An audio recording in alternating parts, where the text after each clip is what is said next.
بسم اللہ الرحمن الرحیم۔ حضرت شبلی رحمۃ اللہ علیہ کا اپنے مرید کے حج کا امتحان۔ شیخ المشائخ کتب دوران شبلی قدس سرہ کے ایک مرید حج کر کے آئے تو شیخ نے ان سے سوالات فرمائے۔ وہ فرماتے ہیں کہ مجھ سے شیخ نے دریافت فرمایا کہ تم نے حج کا ارادہ کیا اور عزم کیا تھا؟ میں نے عرض کیا کہ جی، پختہ قصد یعنی ارادہ حج کا تھا۔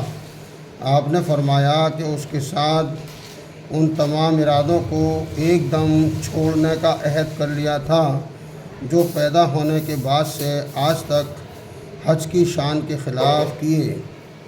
میں نے کہا یہ عہد تو نہیں کیا تھا۔ آپ نے فرمایا کہ پھر حج کا عہد ہی نہیں کیا۔ پھر شیخ نے فرمایا کہ احرام کے وقت بدن کے کپڑے نکال دیے تھے؟ میں نے عرض کیا کہ جی بالکل نکال دیے تھے۔ آپ نے فرمایا کہ اس وقت اللہ کے سوا ہر چیز کو اپنے سے جدا کر دیا تھا؟ میں نے عرض کیا کہ ایسا تو نہیں ہوا۔ آپ نے فرمایا تو پھر کپڑے ہی کیا نکالے؟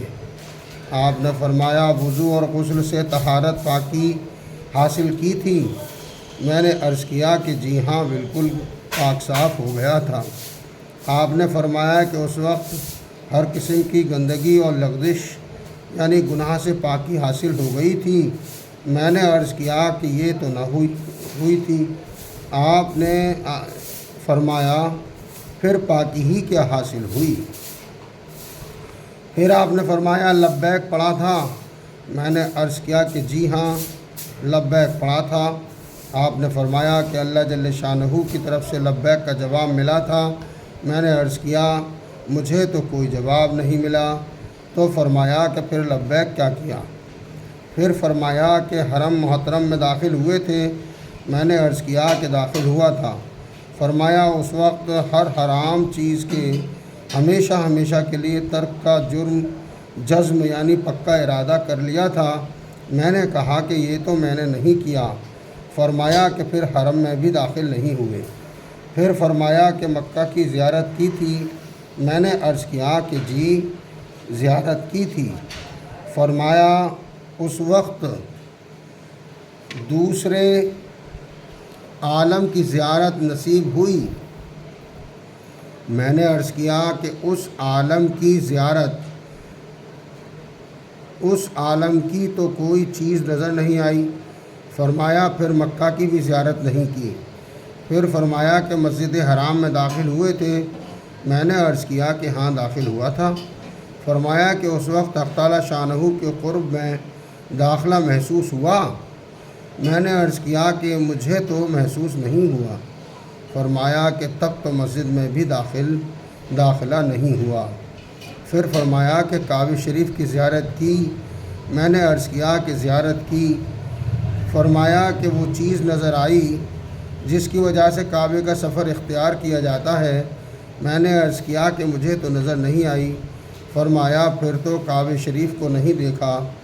پھر فرمایا کہ طواف میں رمل کیا تھا؟ خاص طور سے دوڑنے کا نام ہے۔ میں نے عرض کیا کہ کیا تھا۔ فرمایا کہ اس بھاگنے میں دنیا سے ایسے بھاگے تھے جس سے تم نے محسوس کیا ہو کہ تم دنیا سے بالکل یکسو الگ تھلگ ہو چکے ہو؟ میں نے عرض کیا کہ نہیں محسوس ہوا۔ فرمایا کہ پھر تم نے رمل بھی نہیں کیا۔ پھر فرمایا کہ حجر اسود پر ہاتھ رکھ کر اس کا بوسہ دیا تھا؟ میں نے عرض کیا کہ جی ایسا کیا تھا۔ تو انہوں نے خوف زدہ ہو کر ایک آنکھ کھینچی اور فرمایا تیرا ناس ہو۔ خبر بھی ہے کہ جو حجر اسود پر ہاتھ رکھے وہ گویا اللہ جل شانہ سے مصافحہ کرتا ہے، اور جس سے حق سبحانہ و تقدس مصافحہ کریں وہ ہر طرح سے امن میں ہو جاتا ہے۔ تو کیا تجھ پر امن کے آثار ظاہر ہوئے؟ میں نے عرض کیا کہ مجھ پر تو امن کے آثار کچھ بھی ظاہر نہیں ہوئے۔ تو فرمایا کہ تو نے حجر اسود پر ہاتھ ہی نہیں رکھا۔ پھر فرمایا کہ مقام ابراہیم پر کھڑے ہو کر 2 رکعت نفل پڑھی تھی۔ میں نے عرض کیا کہ پڑھی تھی۔ فرمایا کہ اس وقت اللہ جل شانہ کے حضور میں ایک بڑے مرتبے پر پہنچا تھا، کیا اس مرتبے کا حق ادا کیا اور جس مقصد سے وہاں کھڑا ہوا تھا وہ پورا کر دیا؟ میں نے عرض کیا کہ میں نے تو کچھ نہیں کیا۔ فرمایا کہ تو نے پھر تو مقام ابراہیم پر نماز ہی نہیں پڑھی۔ پھر فرمایا کہ صفا مروہ کے درمیان صحیح دوڑنے کے لیے صفا پر چڑھے تھے۔ میں نے عرض کیا کہ چڑھا تھا۔ پھر فرمایا کہ وہاں کیا کیا؟ میں نے عرض کیا کہ 7 مرتبہ تکبیر کہی اور حج کے مقبول ہونے کی دعا کی۔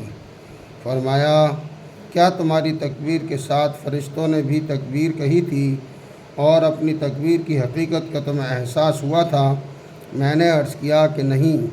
فرمایا کہ تم نے تکبیر ہی نہیں کہی۔ پھر فرمایا کہ صفا سے نیچے اترے تھے۔ میں نے عرض کیا کہ اترا تھا۔ فرمایا اس وقت ہر قسم کی علت بری عادت دور ہو کر تم میں صفائی آ گئی تھی؟ میں نے عرض کیا کہ نہیں۔ فرمایا کہ تم صفا پر چڑھے نہ اترے۔ پھر فرمایا کہ صفا کے درمیان دوڑے تھے؟ میں نے عرض کیا کہ دوڑا تھا۔ فرمایا کہ اس وقت اللہ کے علاوہ ہر چیز سے بھاگ کر اس کی طرف پہنچ گئے تھے۔ غالباً ففرت منکم لما خفتکم، یعنی سورہ شعراء کی طرف اشارہ ہے، جو سورہ شعراء میں حضرت موسیٰ علیہ السلام کے قصے میں ہے۔ دوسری جگہ اللہ کا پاک ارشاد ہے ففروا الی اللہ، سورہ زاریات۔ میں نے عرض کیا کہ نہیں۔ فرمایا کہ نہیں۔ فرمایا کہ تم دوڑے ہی نہیں۔ پھر فرمایا کہ مروہ پر چڑھے تھے؟ میں نے عرض کیا کہ چڑھا تھا۔ فرمایا کہ تم پر وہاں سکینہ یعنی اللہ کی طرف سے خاص سکون نازل ہوا اور اس سے وافر زیادہ حصہ حاصل کیا؟ میں نے عرض کیا کہ نہیں۔ فرمایا کہ مروہ پر چڑھے ہی نہیں۔ پھر فرمایا کہ منی گئے تھے؟ میں نے عرض کیا کہ گیا تھا۔ پھر فرمایا کہ وہاں اللہ جل شانہ سے ایسی امیدیں بد گئی تھیں جو معاصی یعنی گناہوں کے حال کے ساتھ نہ ہوں؟ میں نے عرض کیا کہ نہ ہو سکیں۔ فرمایا کہ منی ہی نہیں گئے۔ پھر فرمایا کہ مسجد خیف میں جو منی میں ہے داخل ہوئے تھے؟ میں نے عرض کیا کہ داخل ہوا تھا۔ پھر فرمایا کہ اس وقت اللہ جل شانہ کے خوف کا اس قدر غلبہ ہو گیا تھا جو اس وقت کے علاوہ نہ ہوا ہو؟ میں نے عرض کیا کہ نہیں۔ فرمایا کہ مسجد خیف میں داخل ہی نہیں ہوئے۔ پھر فرمایا کہ عرفات کے میدان میں پہنچے تھے؟ میں نے عرض کیا کہ حاضر ہوا تھا۔ فرمایا کہ وہاں اس چیز کو پہچان لیا تھا کہ دنیا میں کیوں آئے تھے اور کیا کر رہے ہو اور کہاں اب جانا ہے؟ ان حالات پر متنبع خبردار کرنے والی چیز کو پہچان لیا تھا؟ میں نے عرض کیا کہ نہیں۔ فرمایا کہ پھر تو عرفات پر بھی نہیں گئے۔ پھر فرمایا کہ مزدلفہ گئے تھے؟ میں نے عرض کیا کہ گیا تھا۔ فرمایا کہ وہاں اللہ جل شانہ کا ایسا ذکر کیا تھا جو اس کے ماسوا یعنی علاوہ کو دل سے بھگا دے، جس کی طرف قرآن پاک کی آیت فاذکروا اللہ عند المشعر الحرام سورہ بقرہ میں اشارہ ہے۔ میں نے عرض کیا کہ ایسا تو نہیں ہوا۔ فرمایا کہ پھر تو مزدلفہ پہنچے ہی نہیں۔ پھر فرمایا کہ منی میں جا کر قربانی کی تھی؟ میں نے عرض کیا کہ کی تھی۔ فرمایا کہ اس وقت اپنے نفس کو ذبح کر دیا تھا؟ میں نے عرض کیا کہ نہیں۔ فرمایا کہ پھر تو قربانی ہی نہیں کی۔ پھر فرمایا کہ رمی کی تھی یعنی شیطانوں کی کنکریاں ماری تھیں؟ میں نے عرض کیا کہ کی تھی۔ فرمایا کہ ہر کنکری کے ساتھ اپنے سابقہ پہلے جہل کو پھینک کر کچھ علم کی زیادتی محسوس ہوئی؟ میں نے عرض کیا کہ نہیں۔ فرمایا کہ رمی بھی نہیں کی؟ پھر فرمایا کہ طواف زیارت کیا تھا؟ میں نے عرض کیا تھا۔ فرمایا کہ اس وقت کچھ حقائق منکشف یعنی ظاہر ہوئے تھے اور اللہ جل شانہ کی طرف سے تم پر اعزاز و اکرام کی بارش ہوئی تھی، اس لیے کہ حضور صلی اللہ علیہ وسلم کا پاک ارشاد ہے کہ حاجی اور عمرہ کرنے والا اللہ کی زیارت کرنے والا ہے، اور جس کی زیارت کو کوئی جائے اس پر حق ہے کہ اپنے زائرین یعنی زیارت کرنے والوں کا اکرام کرے۔ میں نے عرض کیا کہ مجھ پر تو کچھ منکشف نہیں ہوا۔ فرمایا تم نے طواف زیارت بھی نہیں کیا۔ پھر فرمایا کہ حلال ہوئے تھے، احرام کھولنے کو حلال ہونا کہتے ہیں۔ میں نے عرض کیا کہ ہوا تھا۔ فرمایا کہ ہمیشہ حلال کمائی کا اس وقت عہد کر لیا تھا؟ میں نے عرض کیا کہ نہیں۔ فرمایا کہ تم حلال بھی نہیں ہوئے۔ پھر فرمایا کہ الوداعی طواف کیا تھا؟ میں نے عرض کیا تھا۔ فرمایا کہ اس وقت اپنے تن من کو کلیتاً بالکل الوداع کہہ دیا تھا؟ میں نے عرض کیا کہ نہیں۔ فرمایا کہ تم نے طواف وداع بھی نہیں کیا۔ پھر فرمایا کہ دوبارہ حج کو جاؤ اور اس طرح حج کر کے آؤ جس طرح میں نے تم سے تفصیل بیان کی۔ فقط یہ طویل قصہ اس لیے نقل کیا تاکہ اندازہ ہو کہ اہل ذوق کا حج کس طرح ہوتا ہے۔ حق تعالی شانہ اپنے لطف و کرم سے کچھ ذائقہ اس نوع کے حج کا اس محروم کو بھی عطا فرمائے، آمین ثم آمین۔